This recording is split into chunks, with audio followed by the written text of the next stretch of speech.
വൈജ്ഞാനിക വികസനത്തിലെ ബ്രൂണറിയൻ ഘട്ടങ്ങൾ. Bruner's theory of cognitive development. ലോക പ്രശസ്തനായ അമേരിക്കൻ മനഃശാസ്ത്രജ്ഞനാണ് ജെറോം എസ് ബ്രൂണർ.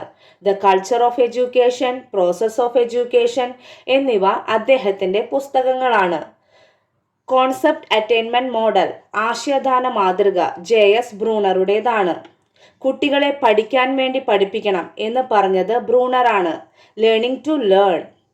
ആശയ രൂപീകരണ പ്രക്രിയയെ ബ്രൂണർ 3 ഘട്ടങ്ങളായി വിശദീകരിക്കുന്നു. ആശയ രൂപീകരണ പ്രക്രിയ. ഫസ്റ്റ് ഘട്ടം പ്രവർത്തന ഘട്ടം, ഇനാക്റ്റീവ് സ്റ്റേജ്. സെക്കൻഡ് വൺ ബിംബന ഘട്ടം, ഐക്കോണിക് സ്റ്റേജ്. തേർഡ് വൺ പ്രതിരൂപാത്മക ഘട്ടം, സിംബോളിക് സ്റ്റേജ്.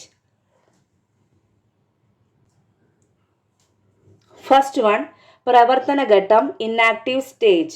പ്രവർത്തനങ്ങളിൽ ഏർപ്പെട്ടുകൊണ്ടുള്ള പഠനമാണ് ഈ ഘട്ടത്തിൽ നടക്കുന്നത്. മൂർത്ത വസ്തുക്കൾ ഉപയോഗിച്ചുകൊണ്ടുള്ള പഠനമാണിത്. ഏതൊരു ആശയത്തിൻ്റെയും പ്രാഥമിക തലം പ്രവർത്തനത്തിൻ്റെതാണ് എന്നതാണ് ബ്രൂണറുടെ അഭിപ്രായം. സെക്കൻഡ് വൺ ബിംബന ഘട്ടം, ഐക്കോണിക് സ്റ്റേജ്. ഇവിടെ പ്രവർത്തനങ്ങളെക്കാൾ ഉപരി അനുഭവങ്ങളെ, സംഭവങ്ങളെ, വസ്തുക്കളെ ബിംബങ്ങളുടെ രൂപത്തിൽ മനസ്സിലാക്കി സൂക്ഷിക്കുന്നു. തേർഡ് വൺ പ്രതിരൂപാത്മക ഘട്ടം, സിംബോളിക് സ്റ്റേജ്. ഉയർന്ന തലത്തിലുള്ള ആശയരൂപീകരണം നടക്കുന്ന ഘട്ടമാണിത്. ഈ ഘട്ടത്തിലാണ് അമൂർത്ത ആശയങ്ങൾ രൂപീകരിക്കുന്നത്. ഇതിനായി പ്രതീകങ്ങൾ, ചിഹ്നങ്ങൾ, ഭാഷ തുടങ്ങിയവ ഉപയോഗിക്കുന്നു. ചാക്രികാരോഹണ രീതി, സ്പൈറൽ മെത്തേഡ് അല്ലെങ്കിൽ സർപ്പിള രീതി. സിമ്പിൾ ടു കോംപ്ലക്സ് ആണ്. മൂർത്ത ആശയങ്ങളിൽ നിന്ന് അമൂർത്ത ആശയങ്ങളിലേക്ക് കൊണ്ടുപോകുന്ന മെത്തേഡാണ് സർപ്പിള രീതി.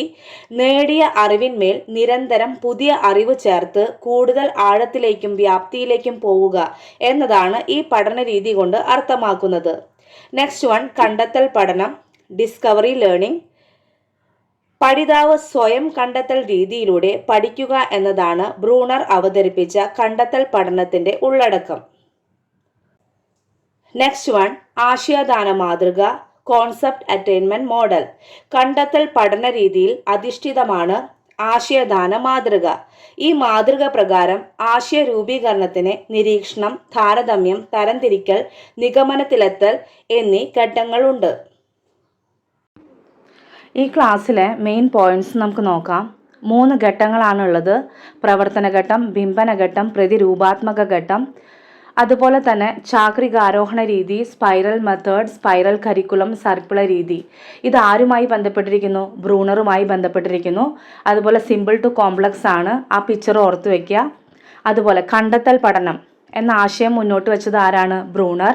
അതുപോലെ ആശയദാന മാതൃക ആരുമായി ബന്ധപ്പെട്ടിരിക്കുന്നു? ബ്രൂണർ. ഇത്രയും പോയിന്റ്സ് ഓർത്തു വയ്ക്കുക. താങ്ക്